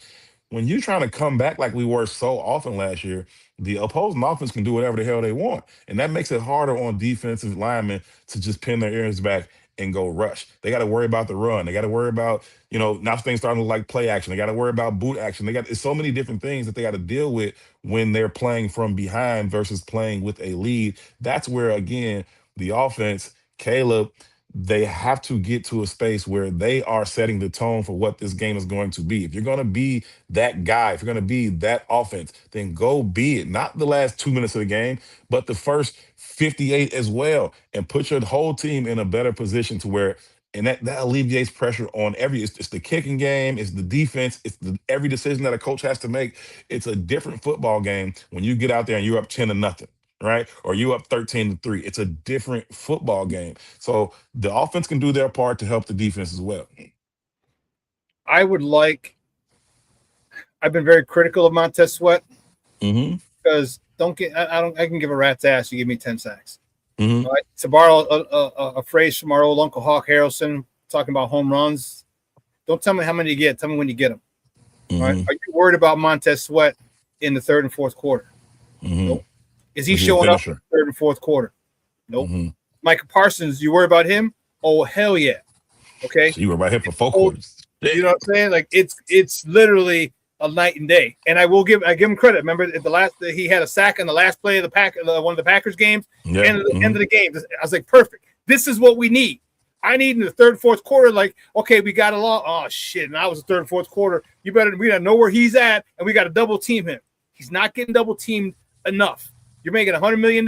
Come on, dog. They need to be double teaming you, and you're not doing that. He had one sack with one of the first Packer game was he had in the first drive, and that's it. Okay, that's great. I'll take it, but give it to me when we need it. Give it to me at the end of the game. Give it to me on a key drive where they're going to tie or try to go ahead of the game, and they can't stop you. That's my issue with him. Closer.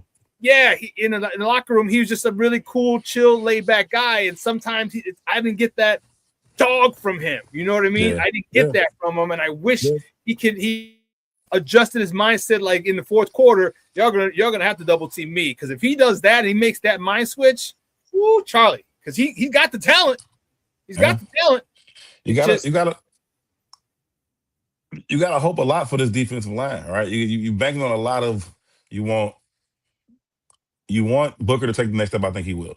You want GervonDexter in a contract year to finally complete his entire game of what we think he could be and should be, right? You see the flashes of it from him often. You want him to be able to complete the whole package. You want him to be able to recover fumbles, Dex. But anyway, Grady Jarrett finally you want Grady Jarrett to be healthy and show the explosiveness that he's shown, throughout his career. You're hoping that Dio Dangbo is whatever you thought he was when you gave him $48 million. Like, he came in, he had the one sack in his first game, and then it was nothing. That was it. Right? I didn't have high expectations of him coming into the season.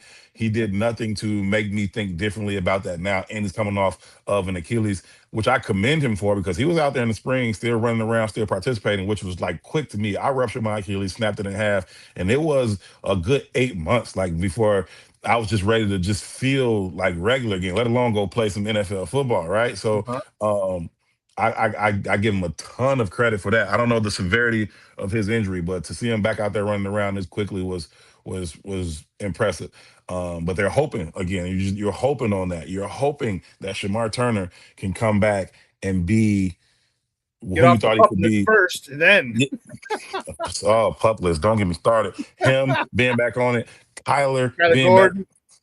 Dude, I just went on a diatribe on Kyler Gordon, like how much do you love the goddamn game? Because you keep having it's a knee, it's a hamstring, a thigh, a quad, a rib, a this, or that. Like, come on, bro. Like, why don't you just sit in and stretch you're a dancer. Don't you stretch? Don't you stretch, bro? I mean, ain't you supposed to be flexible as a dancer? What the hell? Every year is something with that Joker. It's always something that pops up, and it's these soft tissue things, and it's like they tend to nag and linger, and then you re-aggravate them, and it's like, yo, like what is up, man? I love Kyler. He's one of my absolute favorite players on the team, and he's a really good player too when he's on the field. Like when he's on the field, he's a difference maker. The idea of having Kobe and Dylan and Kyler on the field at the same time And is Thieneman. like, yeah, that's why I said Kobe and Dylan and Kyler is like, it's mind blowing what a defensive mind like DA could do with those three guys, right? You talk about that pre-snap picture that quarterbacks take when they come to the line of scrimmage, and then how you can rotate that thing and give them a completely different picture post-snap with those three dudes. Oh my God, it's a problem. So it's just so frustrating that he can't stay on the field because he's a really, really good player, very dynamic, can cover in man coverage, can come off the corner and blitz, can support in the run game. He's got to stay healthy. He's got to be on the field. Seeing him start camp on pup was very, very disappointing. Dude, DA is looking because you can go nickel or dime. It could literally be a dime when you got all five defensive backs, the two corners, Kyler, and the two safeties can both cover. So now you literally have a dime package, and they are not afraid to support in the run game. To talk about and Devin Bush can cover. And Devin Bush can cover. So like you just take out TJ Edwards, Devin Bush. You know what I'm saying? Like Dennis Allen's probably like, I'm sure he wants to kick him in the ass. Like, dude, get healthy. You know how many games we can have, how much fun we can have with you healthy, and all five of my DBs can cover all of them. It's nasty, man. You got that could create a huge problem. I know they went and got Malik Muhammad, and I'm sure he's going to get cross-trained to play outside and inside. But I want Kyler. I know he's one of the very best nickels in the league if he's healthy. I want that guy on the field, man. I want that guy on the field. We'll see how soon he can get back and then how long he can stay on. Ain't that the truth? Man, Herb, great stuff as always, man. I really appreciate your time. Do me a huge favor. Let everybody know where they can find you and your work online. Yeah, no doubt. You can definitely follow me on Twitter, Herb Howard 411. TheBigs.us is the website. The Bigs Media is the YouTube page. We'll have tons of things going up throughout training camp as well. Got another. We'll be dropping some news here in the next couple of days about another thing we're going to be doing throughout training camp, which we're really excited about. Be another good way to catch up with the Bigs content and what I'm doing out there at camp. So it's going to be a very, very fun camp. I'm going to put out a poll later on today on my Twitter for who Bears fans think should be the subject of my daily meter during training camp. I always put a daily meter on one player, going back to like Chase Claypool and then Dio Dangbo.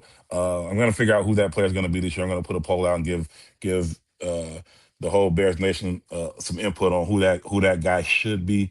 It'll either be Gary Bradbury, Braxton Jones, Dio Dangbo, Tyreek Stevenson. There was one other. I can't remember who it was, but I'd say Thieneman. I would give me a vote for Thieneman. See how he progresses. No, he's gonna be fine, and everybody's gonna put out a million reports on him every day anyway. He's the first round pick. You're right, and he's gonna be fine. Like he's gonna be fine. As soon I don't know if he takes the first team reps day one.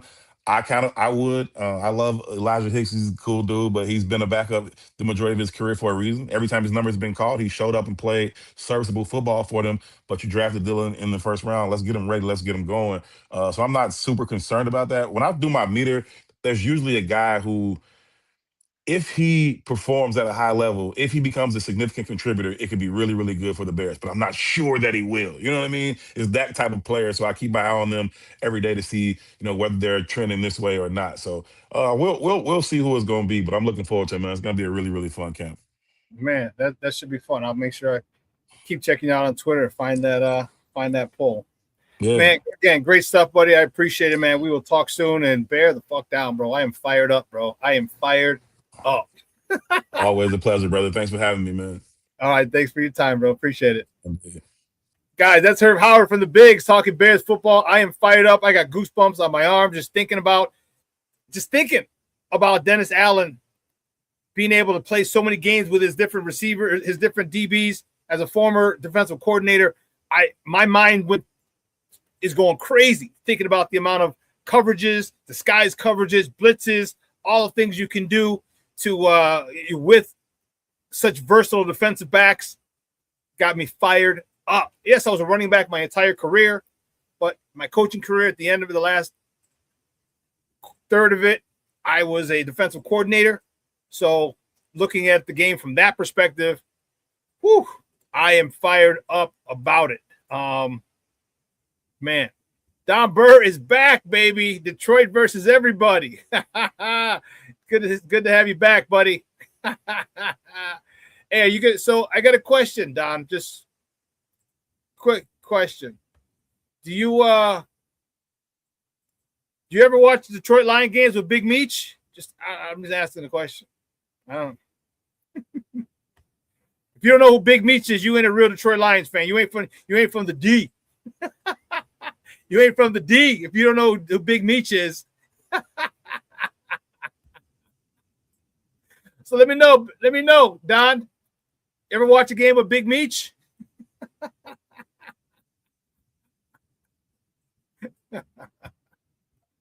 Anyway, listen. Great stuff today by my guy Herb. That was awesome. I appreciate it. We got to talk football. I love talking football with Herb. You know, Herb played, and it's said Big Meech watched from jail. I like freedom. I thought Big Meech was out. Oh no, it was the Terry that's out. I thought they were both out. I'm happy. I'm impressed that you know about Big Meech, Don. I'm impressed. I'm impressed. Oh man, but that was great stuff. Well, my guy Herb Howard, what a week. All right, my White Sox are 2.5 games up in first place. Cubs are not in first place. Rookies have reported, quarterbacks have reported, veterans are going to report tomorrow. Wow. Good week. Kaner's back with the Hawks. Caleb Wilson is the number 1 draft pick for our Bulls. I think that was you. Wasn't that you, King Booker World, that said it's about time for a sports resurgence in Chicago? A renaissance, so to speak. A renaissance, but a sports resurgence here in the Chi, and we deserve it. We deserve it. The 3rd largest market in the country. A rich history with all of our teams, and it's just fun. Like I was telling her, the wait for Bears football didn't seem as long because my White Sox were battling for first, fighting for first all season long. All season long. They started off 1-5, and it looked like ho-hum, another terrible year. But if you remember, I said, listen, relax. It's the first 2 series of the season. They got swept by Milwaukee, and then went 1-2 the next series. It's 1-5. And I was like, hey, it's a long season. It's 6 games. There's 156 games left. All right. So let's sit back and chill and watch it play out, because of what I saw the second half of last year when they wouldn't quit. They played all 27. The hustle, the desire was there. The passion was there. The love of the game was there. I saw it, and I'm like, I can't wait for them next year. They just got off they started off slow. And man, I mean, imagine if they had just taken one more game from Milwaukee in that series. We'd be 3.5 games up. Okay. 3.5 games up. But we didn't. So we're 2.5 games up, and I'll take it. We got our good guys have a tough 4-game stretch coming up, but it's not as tough as people think. What did Herd and I talk about when people talk about strength of schedule? Aaron Judge is out injured. Stanton is out injured, and Bellinger is out injured. You got 3 big boppers out. I'm not saying that the New York Yankees cannot be a formidable opponent without those 3. I'm not saying that. They're just a much more formidable opponent with those 3 in the lineup. And believe me, if you told me that I could play the Yankees for 4 without those 3, I'm taking it every day and twice on Sunday. So now it's up to us, the White Sox, to make sure that they go in and not say, oh, well, Judge isn't playing, Giancarlo Stanton's not playing, Bellinger's not playing. Oh, it's easy. No, it's not. I need them to go in there and continue to fight for your respect. Make people respect you. Go into that game and you make people respect you every single game. Doesn't matter. Okay? You go into that game every single time, every game, every day, focused.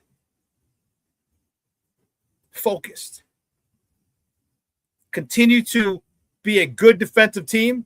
Do not give teams extra outs. Do not cause error. Do not make silly errors. Do not make bad base running decisions. Small things. Hit the cutoff man. This is what got us here. All right. Change your approach with 2 strikes. Just look to make contact. Let's not look to drive it out of the ballpark unless you get a hanging curveball or a cookie right down the middle. But that would be determined as that pitch is coming. We'll take a different approach. As Gabe Wilkins and I talked when Chase Mydroff, I sent him a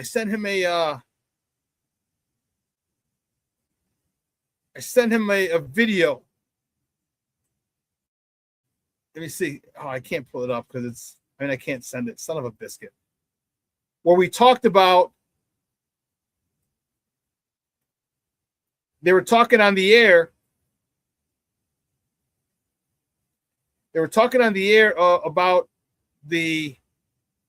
about Chase Mydroff and how his approach with 2 strikes. And I sent that to Gabe, and I'm like, this is exactly what we were talking about. Exactly what we were talking about, changing your approach. Like now you're looking for contact. You're not looking to drive. Just give me contact. Just give me contact. Look to drive the ball. Don't look to knock the cover off the ball. Just look to drive it.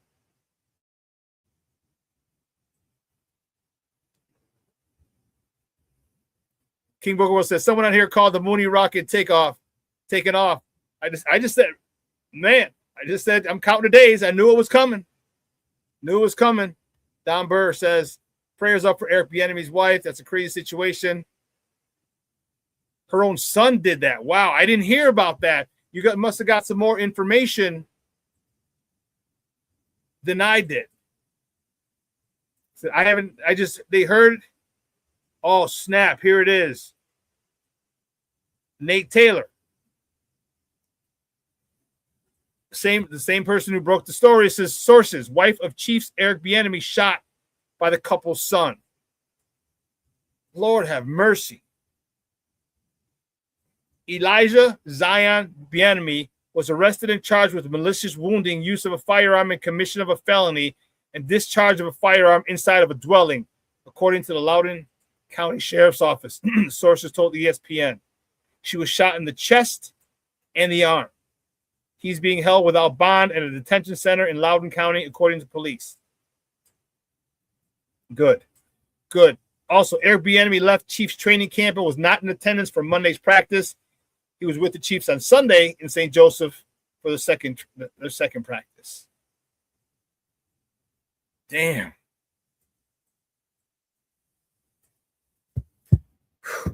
Wow.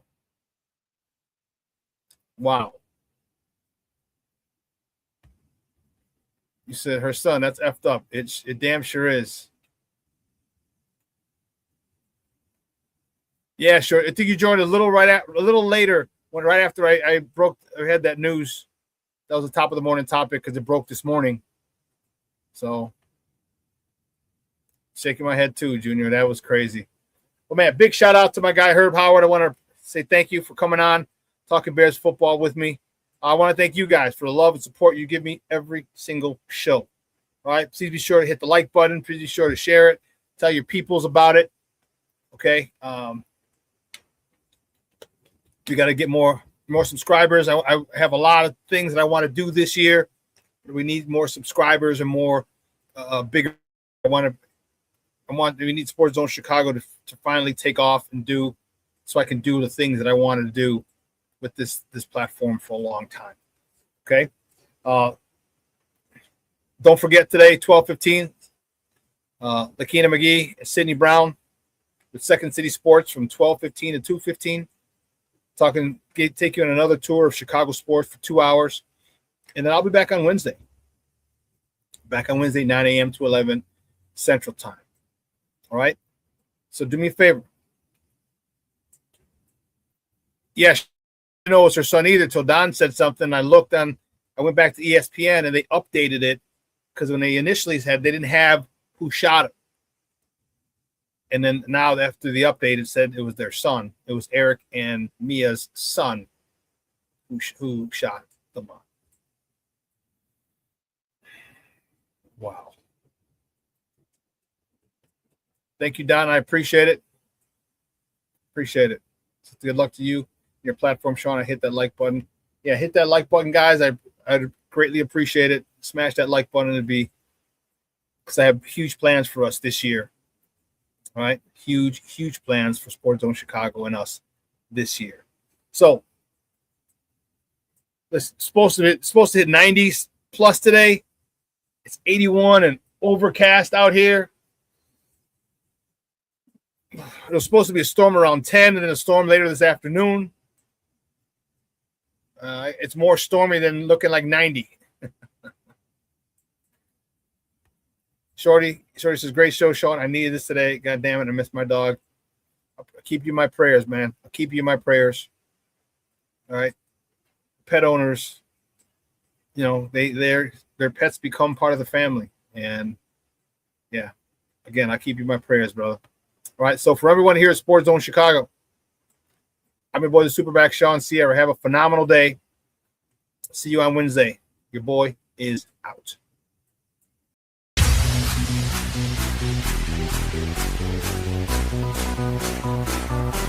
Come on, race the race.